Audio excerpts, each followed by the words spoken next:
Series की शुरुआत होती है 12 साल के लड़के से जिसका नाम पर्की है। पर्की हमें बताता है कि वो अपने आसपास के सभी लोगों से अलग है क्योंकि वो हमेशा ऐसे जीव देखता रहता है जो उसके अलावा कोई नहीं देखता और उसे दूसरी दुनिया से आवाजें बुलाती हुई सुनाई देती हैं। इस वजह से उसे हमेशा परेशानी होती रहती है क्योंकि जो जीव वो देखता है वो लोगों के बीच में दिखाई देने लगते हैं और आसपास के लोग उसे पागल समझकर उससे दूर हो जाते हैं। इस वजह से पर्सी की मानसिक हालत बहुत खराब हो गई है। उसके क्लास के सारे बच्चे उससे दूर रहते हैं और उसका कोई दोस्त नहीं है। फिर एक दिन उसकी मुलाकात क्रोवर नाम के लड़के से होती है और वो इस दोस्ती से बहुत खुश होता है। एक दिन पर्सी स्कूल ट्रिप पर ग्रीक मूर्तियों के म्यूजियम जाता है। वहाँ मूर्तियाँ देखकर पर्सी बहुत हैरान और खुश होता है क्योंकि उसकी माँ उसे हमेशा ग्रीक मिथकों की कहानियाँ सुनाती थी। तभी पर्सी देखता है कि उसकी क्लासमेट नैन्सी उसका मजाक उड़ा रही है। पर्सी बहुत परेशान हो जाता है क्योंकि ये पहली बार नहीं हो रहा। वो अपनी टीचर मिसेस डॉज से नैन्सी की शिकायत करता है लेकिन टीचर लड़की का साथ देती है और पर्सी को ही गलत बताती है। पर्सी बहुत दुखी होता है क्योंकि कोई उसका साथ नहीं दे रहा। तभी टीचर मिस्टर ब्रूनर आते हैं और उसे भरोसा दिलाते हैं कि वो उसकी बात मानते हैं और जानते हैं कि उसने कुछ गलत नहीं किया और अपने पास का एक पेन उसे दे देते हैं और कहते हैं इस पेन का बहुत ध्यान रखना, ये बहुत कीमती है। पर्सी पेन लेता है और उनकी बात से हैरान रह जाता है। फिर पर्सी म्यूजियम के बाहर ग्रोवर के पास जाता है और उसे नैन्सी की हरकत बताता है और कहता है कि अब वो नैन्सी से बदला लेगा क्योंकि वो अब उसकी हरकतें बर्दाश्त नहीं कर सकता। तभी नैन्सी बिना वजह उस पर खाने का सामान फेंक देती है। पर्सी उससे झगड़ने लगता है। जैसे ही वो उसके पास जाता है बहुत अजीब बात होती है। नैन्सी अचानक हवा में उड़ती है और फव्वारे में गिर जाती है। पर्सी को यकीन नहीं होता क्योंकि उसने तो छुआ भी नहीं था। उसे समझ आता है कि उसके अंदर सुपर पावर है। अचानक पर्सी को बहुत डर लगने लगता है। मिसेस डॉज उसके सामने आती है और उसका शरीर मिथोलॉजिकल राक्षस में बदल जाता है। वो पर्सी पर हमला करती है और मारने की कोशिश करती है। तभी कोई अदृश्य ताकत आती है और मिसेस डॉज को खत्म कर देती है। पर्सी शॉक में बेहोश हो जाता है। जब होश आता है तो सारे क्लासमेट और टीचर्स उसके आसपास खड़े होते हैं। किसी को कुछ समझ नहीं आया, सिर्फ पर्सी ने ही सब देखा था। वो मिस्टर ब्रनर से पूछता है कि मिसेस डॉज का क्या हुआ। मिस्टर ब्रनर कहते हैं स्कूल में मिसेस डॉज नाम की कोई टीचर थी ही नहीं। फिर पर्सी और ग्रोवर को प्रिंसिपल के ऑफिस बुलाया जाता है। प्रिंसिपल पूछता है कि क्या हुआ था। पर्सी अपनी सफाई देता है लेकिन ग्रोवर पहली बार अपने दोस्त के खिलाफ गवाही देता है और कहता है कि पर्सी ने जानबूझकर नैन्सी को नुकसान पहुंचाया। प्रिंसिपल पर्सी को स्कूल से निकाल देता है। पर्सी बहुत दुखी होकर स्कूल से बाहर निकलता है। मिस्टर ब्रनर उसके पास बैठते हैं और कहते हैं कि वो उस पर यकीन करते हैं और परेशान ना होने को कहते हैं क्योंकि जल्दी ही उसे सब समझ आ जाएगा। पर्सी कुछ समझ नहीं पाता और चला जाता है। थोड़ी देर बाद पर्सी घर लौटता है बहुत निराश। वहाँ उसका सौतेला बाप गेब हमेशा की तरह बैठा है। पर्सी उससे नजरअंदाज करके माँ के पास जाता है। माँ उसे देखते ही गले लगा लेती है और कहती है मैं तुम पर यकीन करती हूँ, तुमने कुछ गलत नहीं किया। पर्सी को आखिरकार कोई अपना यकीन करने वाला मिला और माँ से कहता है कि उसे लगता है वो इस जिंदगी में फिट नहीं बैठता। वो हमेशा खुद को बाकियों से अलग महसूस करता है और कोई उसे समझता नहीं और वो अजीब चीजें जो वो देखता रहता है। माँ उसे तसल्ली देती है। साफ पता चलता है कि माँ को उस राज का पता है लेकिन वो कुछ नहीं बताती और कहती है कि छुट्टियाँ उनके समुद्र किनारे कॉटेज में बिताते हैं। पर्सी मान जाता है और बैग पैक करने लगता है। कुछ ही घंटों में वो कॉटेज पहुंच जाते हैं। पर्सी माँ को सारी अजीब चीजें बताता रहता है और कहता है कि ये सब 8 साल की उम्र से शुरू हुआ था। तब माँ सैली सच बताती है, हमारी दुनिया के अलावा एक दूसरी दुनिया भी है। उस दुनिया में इंसानों से अलग जीव रहते हैं। उन्हें ग्रीक गॉड्स कहते हैं। वो दूसरी दुनिया के हर चीज को कंट्रोल करते हैं क्योंकि उनके पास आम इंसानों से अलग सुपर पावर होती है। कुछ का रूप भी इंसानों से बिल्कुल अलग होता है। ये कॉटेज वही जगह है जहाँ मैंने तुम्हारे पापा से पहली बार मुलाकात की थी। तेरा बाप भी बाकी इंसानों से अलग था, बिल्कुल तेरी तरह। पहले मुझे समझ नहीं आया कि वो अलग क्यों है। फिर उसने बताया कि वो दूसरी दुनिया का गॉड है। जो ग्रीक मिथ्स की कहानियाँ मैंने तुझे सुनाई वो सब सच थीं। वो सिर्फ कहानियाँ या अफसाने नहीं थे। जब कोई गॉड इंसान से शादी करता है तो उनका बच्चा हाफ गॉड होता है, आधा इंसान आधा गॉड, और उसमें खास ताकतें होती हैं। यही वजह है कि तू अजीब चीजें देखता है और तेरी सुपर पावर जो अभी तू कंट्रोल नहीं कर पाता। इसलिए सिर्फ तू ही दूसरी दुनिया के जीव देख सकता है, क्योंकि तू दोनों दुनिया में रहता है। दोनों दुनिया के बीच एक बैरियर है। साधारण इंसान दूसरी दुनिया की चीजें नहीं देख सकता। और सबसे जरूरी बात, तू खतरे में है, क्योंकि दूसरी दुनिया के बुरे राक्षस हाफ गॉड बच्चों को मारना चाहते हैं। जो मिसेस डॉट्स थी वो असल में एक राक्षस थी। पर्सी को ये सुनकर बहुत झटका लगता है। वो माँ की बात पर यकीन नहीं करना चाहता। वो माँ से झगड़ता है और कहता है कि झूठ बोल रही हो। तभी दरवाजे पर दस्तक होती है। वो दरवाजा खोलते हैं तो ग्रोवर खड़ा होता है। वो सैली से कहता है, आपका बेटा खतरे में है। अचानक ग्रोवर का शरीर बदलता है। उसके पैर बकरी जैसे हो जाते हैं। पर्सी हैरान हो जाता है कि ग्रोवर भी मिथोलॉजिकल जीव है और दूसरी दुनिया में पैदा हुआ है। फिर तीनों कार में बैठकर तेजी से वहाँ से भागते हैं। रास्ते में ग्रोवर अपने दोस्त पर्सी से सच बताता है कि वो सालों से उसके साथ था, सिर्फ उसकी रक्षा करने के लिए यही उसका काम था। पर्सी पूछता है, स्कूल में मेरे खिलाफ गवाही क्यों दी? ग्रोवर कहता है, ताकि तुझे उस स्कूल से निकाल दिया जाए, क्योंकि बुरे राक्षस बैरियर तोड़कर आ गए थे और तुझे मारना चाहते थे। अब हम कैंप हाफ ब्लड जा रहे हैं। वो हाफ गॉड बच्चों के लिए सुरक्षित जगह है। वहाँ जाकर वो अपनी ताकतें सीखते और बढ़ाते हैं और वो जगह उनके लिए पूरी तरह सुरक्षित है। तभी उनके पीछे मिनोटॉर नाम का राक्षस आ जाता है और उन्हें मारने की कोशिश करता है। तीनों जल्दी से कार से उतरते हैं। सैली अपने बेटे से कहती है, ग्रोवर के साथ कैंप चले जाओ। पहले पर्सी मना करता है, माँ को अकेला नहीं छोड़ना चाहता, लेकिन माँ कहती है, मैं ठीक रहूंगी और कोई साधारण इंसान कैंप के अंदर नहीं जा सकता। माँ मिनोटॉर से लड़ने लगती है और मिनोटॉर उसे मार देता है। पर्सी अपनी माँ की मौत देखकर बहुत सदमा पहुँचता है। अचानक उसके पास का पेन तलवार बन जाता है। पर्सी उस तलवार से मिनोटॉर से लड़ता है और आखिरकार उसे हरा देता है।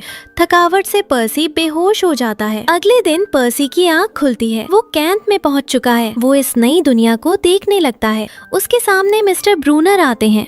उनका असली रूप आधा इंसान आधा घोड़ा। पर्सी समझ जाता है कि मिस्टर ब्रूनर भी मिथोलॉजिकल जीव हैं। वो कहते हैं, हैरान मत हो, दूसरी दुनिया के जीव इंसानों से बिल्कुल अलग होते हैं। वो सालों से पर्सी जैसे हाफ गॉड बच्चों को ट्रेनिंग देते हैं ताकि वो अपनी ताकतें समझें और कंट्रोल कर सकें। और वो पर्सी के जन्म से ही उसकी रक्षा कर रहे थे, बुरे राक्षसों से बचाने के लिए। फिर वो पर्सी को पूरे कैंप की सैर कराते हैं। बताते हैं कि दूसरी दुनिया में 12 बड़े गॉड्स हैं। हर गॉड की अलग सुपर पावर है। वो सब मिलकर दूसरी दुनिया को कंट्रोल करते हैं। मौसम, बारिश, हवा, सब कुछ। कैंप भी 12 कैबिन में बटा है। हर कैबिन में एक गॉड के बच्चे रहते हैं। वो बच्चे उस गॉड के होते हैं, लेकिन कुछ बच्चों को अभी उनके गॉड पापा ने मान्यता नहीं दी। पर्सी भी उनमें से एक है। पर्सी दुखी होता है कि उसका बाप उसे नहीं मान रहा। कायरॉन कहते हैं, ऐसा नहीं है, तेरा बाप पोसाइडन है, समुद्र का देवता, समुद्र और महासागरों का मालिक, सबसे ताकतवर गॉड्स में से एक। पोसाइडन ने अपने उन बच्चों के लिए अलग कैबिन बनवाया है जिन्हें अभी मान्यता नहीं मिली। पर्सी भी अभी वही रहेगा जब तक पोसाइडन आधिकारिक तौर पर उसे अपना बेटा ना माने। पर्सी पूछता है, तब मानेगा? कायरॉन कहते हैं, कोई बहुत बड़ा और खास काम करना पड़ेगा। फिर पर्सी की मुलाकात लूक से होती है।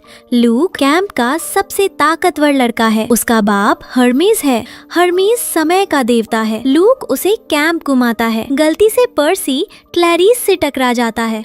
क्लैरिस उसे धक्का देती है और बहुत बुरा भला कहती है। साफ पता चलता है कि उसे पर्सी से बहुत गुस्सा है क्योंकि पर्सी ने माइनोटॉर को मार डाला। माइनोटॉर दूसरी दुनिया का सबसे खतरनाक राक्षस था। पर्सी की उम्र में कोई उसे मार नहीं सकता था। फिर पर्सी बाकी बच्चों के साथ ट्रेनिंग करने लगता है। उसे बहुत मुश्किल लगता है, वो दूसरों की तरह लड़ नहीं पाता। रात में पर्सी अकेला कैंप में घूम रहा होता है।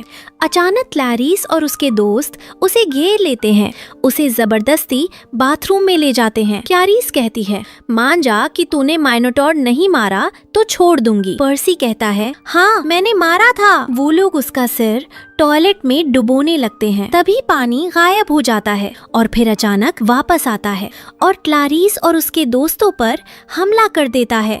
सब डरकर भाग जाते हैं। तभी एनाबेथ नाम की लड़की पर्सी के सामने आती है और कहती है, तू कैंप के बाकी बच्चों से अलग है, और कहती है कि कल होने वाली कैप्चर द फ्लैग गेम में मेरी टीम में आ जा। पर्सी मान जाता है। अगले दिन पर्सी ल्यूक से गेम के बारे में पूछता है। ल्यूक बताता है, हमारी टीम वर्सेस क्लैरिस की टीम। जो टीम दूसरी टीम का झंडा ले आएगी वो जीतेगी। हथियार इस्तेमाल होंगे लेकिन किसी को मारना मना है। पर्सी टेंशन में आ जाता है क्योंकि क्लैरिस उससे बहुत नफरत करती है। गेम शुरू हो जाती है।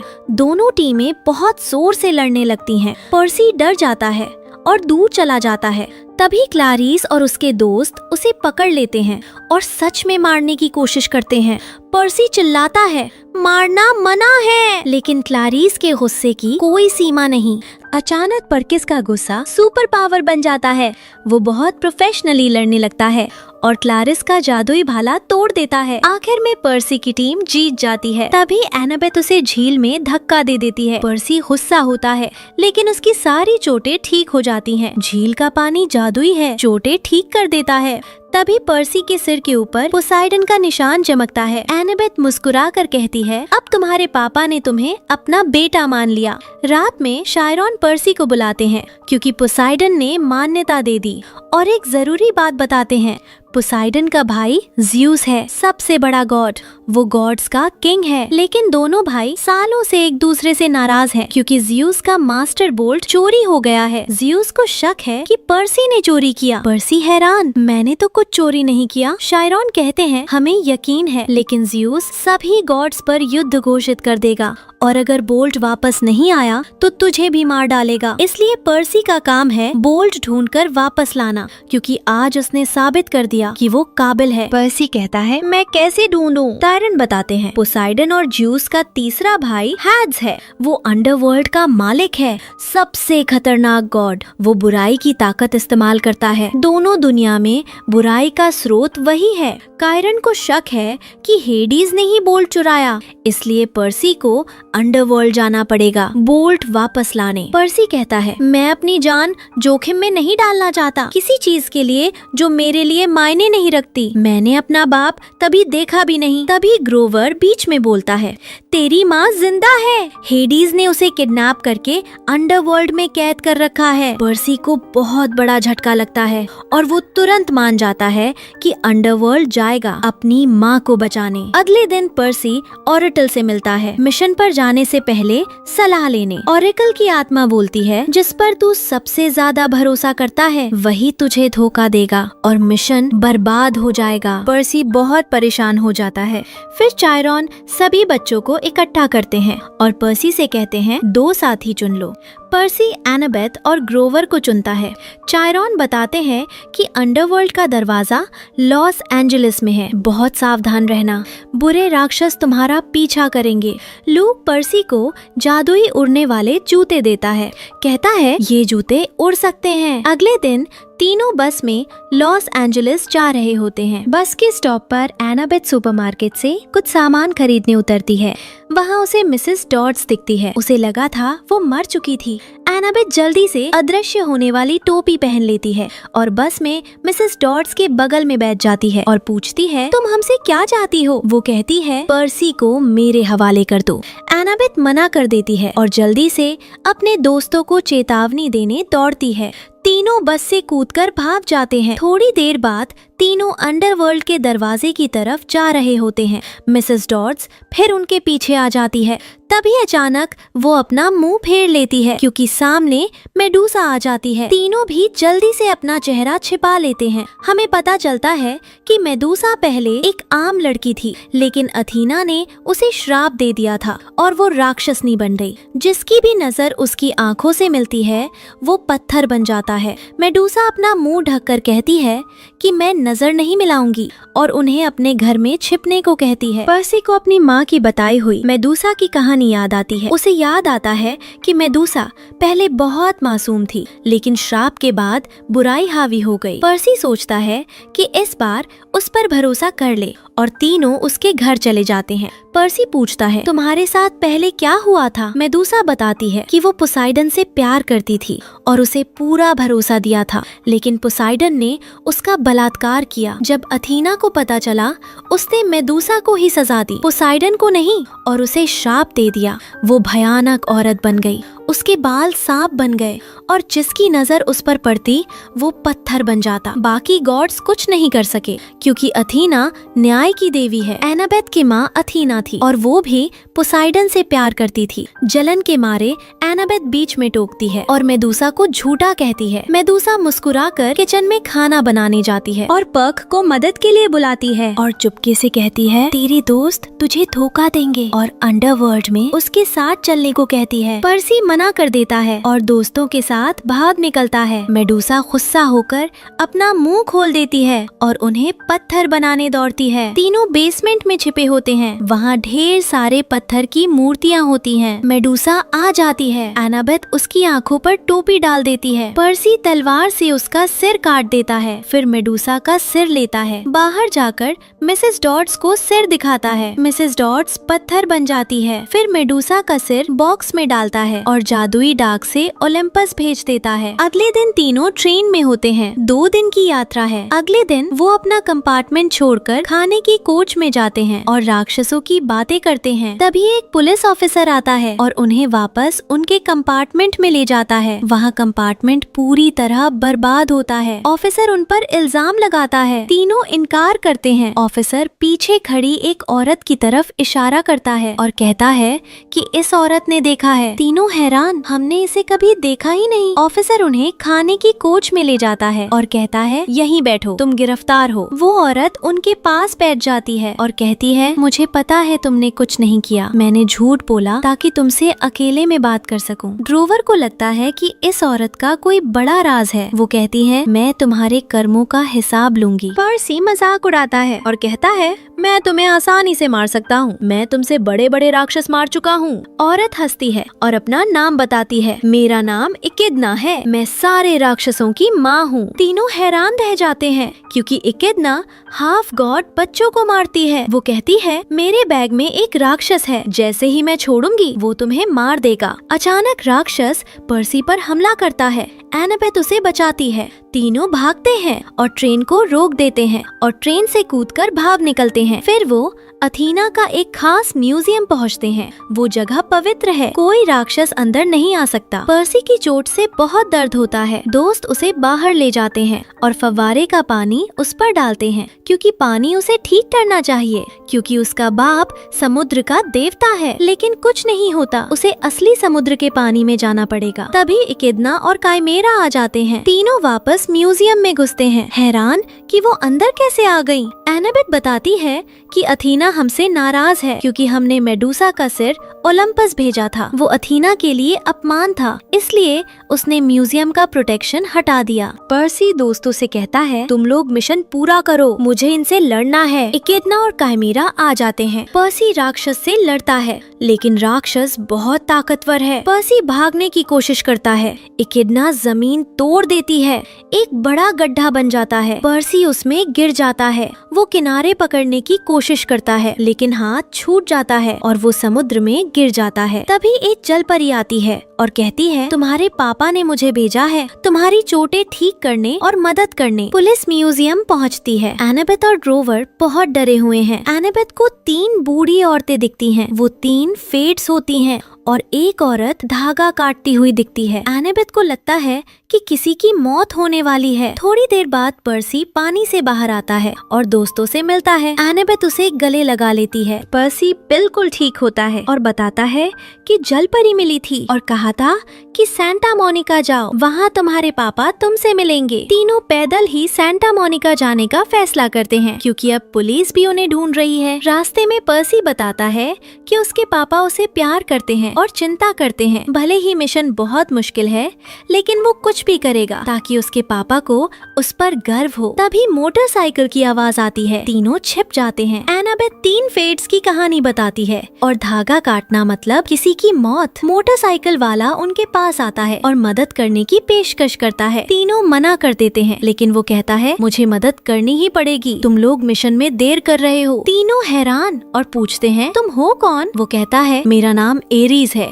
मैं ज़्यूस का बेटा हूँ, मतलब पर्सी का चचेरा भाई। ज़्यूस ने अपने सारे बच्चों को बोल्ट ढूंढने को कहा था, लेकिन किसी को नहीं मिला और कहता है पास के रेस्तरां में मिलो। थोड़ी देर में तीनों रेस्तरां पहुँचते हैं और एरीज के साथ बैठते हैं। एरीज बताता है कि तुम्हारे सौतेले बाप ने रिपोर्ट की है कि तुमने अपनी माँ को किडनैप किया है। पर्सी बहुत गुस्सा होता है, अब पुलिस भी मुझे पकड़ लेगी। एरीज कहता है बोल्ट नहीं मिला तो गॉड्स में युद्ध हो जाएगा, मैं तुम्हें लॉस एंजलिस तक पहुंचा सकता हूं, लेकिन एक शर्त पर, तुम मेरी शील्ड वापस लाओ, वो एक पुराने अम्यूजमेंट पार्क में है। पर्सी मान जाता है। पर्सी और एनाबेथ पार्क जाते हैं। ग्रोवर को एरीज के पास बंधक छोड़ते हैं। रात में दोनों पार्क पहुंचते हैं। जगह बहुत डरावनी होती है। हेफेस्टस ने ये पार्क बनाया था, इसलिए पूरा पार्क जादुई और खतरनाक है। दोनों एक टनल से गुजरते हैं। दीवारों पर हेफेस्टस की जिंदगी की कहानी लिखी होती है। वो बहुत कुरूप पैदा हुआ था। उसने एफ्रोडाइटी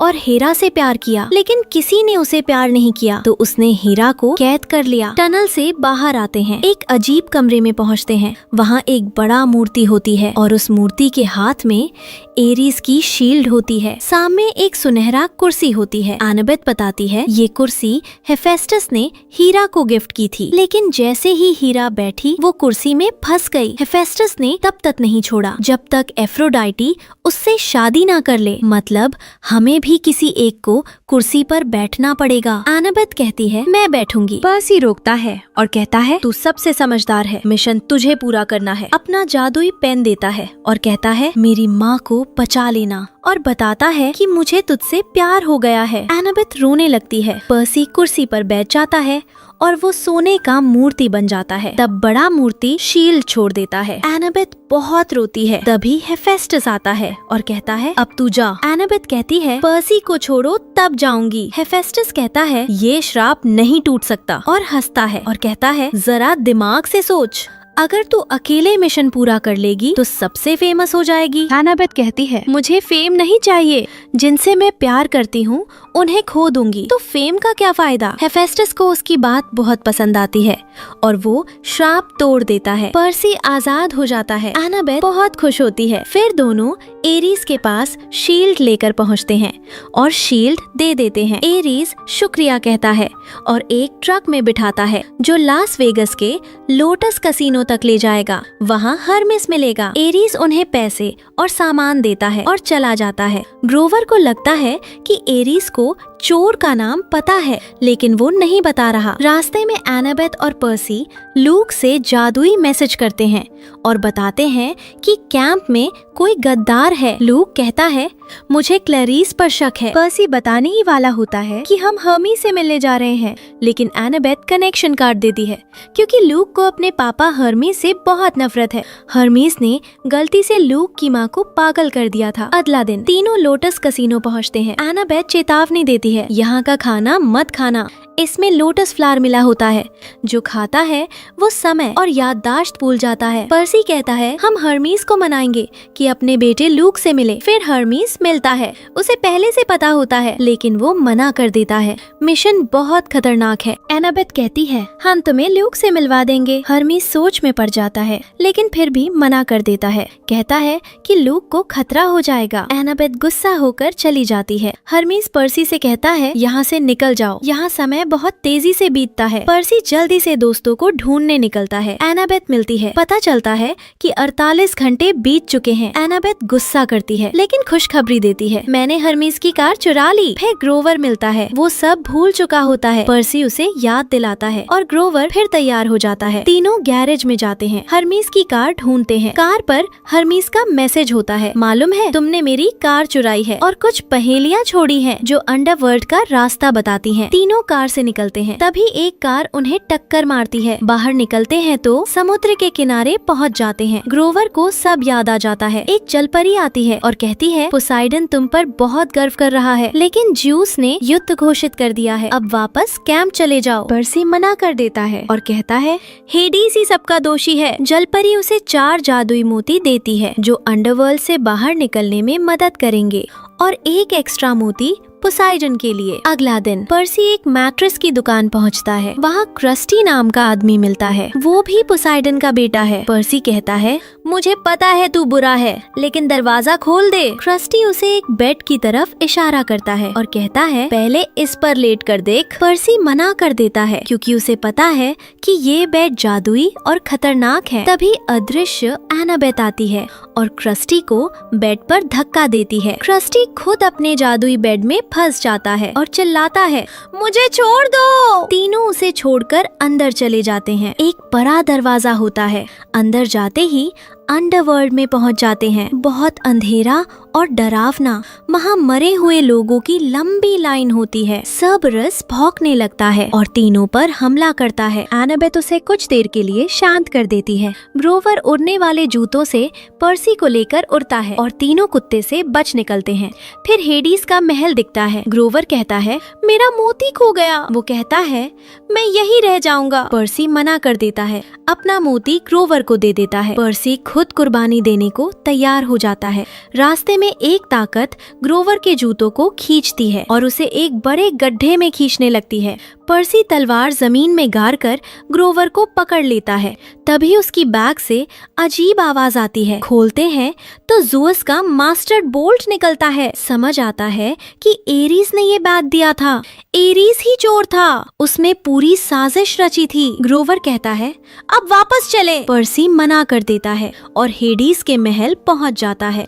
हेडीज खुद आता है। पर्सी अपनी माँ मांगता है। हेडीज सैली को दिखाता है, लेकिन वो सोने की मूर्ति बनी हुई है। पर्सी गुस्सा होता है। हेडीज कहता है, मैंने उसे बचाया था, माइनोटॉर उसे मार देता। पर्सी बोल्ट देने को तैयार होता है। हेडीज अपनी हेलमेट ऑफ डार्कनेस मांगता है। दोनों समझ जाते हैं कि एरीज ने दोनों को फंसाया था और क्रोनोस ही असली मास्टरमाइंड है। पर्सी और ग्रोवर मोतियों का इस्तेमाल करते हैं और बाहर आ जाते हैं। एनाबेथ पहले ही बाहर आ चुकी होती है। तभी एरीज आता है। पर्सी उससे लड़ता है। एक बड़ी लहर आती है और एरीज को पीछे धकेल देती है। पर्सी एरीज को हरा देता है। एरीज हेलमेट छोड़कर भाग जाता है और गायब हो जाता है। तभी मिसेस डॉड्स फिर दिखती है। वो हेडीज के लिए जासूसी कर रही थी। पर्सी हेलमेट लौटा देता है और कहता है, हेडीज से कहना अपनी माँ को आजाद कर दे। फिर पर्सी अकेला ओलंपस जाने को कहता है। अगले दिन पर्सी ओलंपस पहुंचता है। ज़ियुस को बोल्ट लौटाता है और सारी सच्चाई बताता है। ज़ियुस कहता है, इस बार माफ कर दिया। पर्सी कहता है, युद्ध रोक दो। ज़ियुस गुस्सा होता है, लेकिन पर्सी डरता नहीं और बोलता रहता है कि तुम सबको डराते हो, इसलिए कोई सच नहीं बोलता। तुम्हारा अपना बेटा एरीज भी तुमसे डरकर क्रोनोस के साथ हो गया। ज़ियुस बहुत गुस्सा होता है। तभी पोसाइडन आता है और अपने भाई के सामने खड़ा हो जाता है और कहता है, मैं युद्ध नहीं लड़ूंगा। ज़ियुस हैरान रह जाता है और मजाक उड़ाता है कि हाफ गॉड के लिए ऐसा कर रहा है। पोसाइडन याद दिलाता है कि तुम्हारी बेटी तालिया भी हाफ गॉड थी। ज़ियुस चुप होकर चला जाता है। फिर पोसाइडन पर्सी से मिलता है और कहता है, मुझे तुम पर बहुत गर्व है, और एक मोती इस्तेमाल करके पर्सी को कैंप वापस भेज देता है। कैंप में सब पर्सी का हीरो की तरह स्वागत करते हैं। रात में पर्सी और लूक बातें करते हैं। पर्सी पूछता है, क्लैरिस को सजा क्यों नहीं हुई? लूक कहता है, अभी किसी को पता नहीं। पर्सी समझ जाता है कि चोर लूक ही था। लूक कबूल करता है एरीज के साथ मिलकर, क्योंकि वो सारे गॉड से नफरत करता है। तभी एनाबेथ आ जाती है। लूक डर कर भाग जाता है। अगले दिन पर्सी अपने दोस्तों को अलविदा कहता है और इंसानी दुनिया में लौटता है। घर पहुंचते ही माँ मिलती है, दोनों गले लगते हैं। रात में पर्सी को क्रोनोस का सपना आता है जो कहता है अब जो आने वाला है वो इससे भी बुरा होगा। सीजन 1 खत्म। अगर वीडियो पसंद आए तो लाइक और सब्सक्राइब कर देना।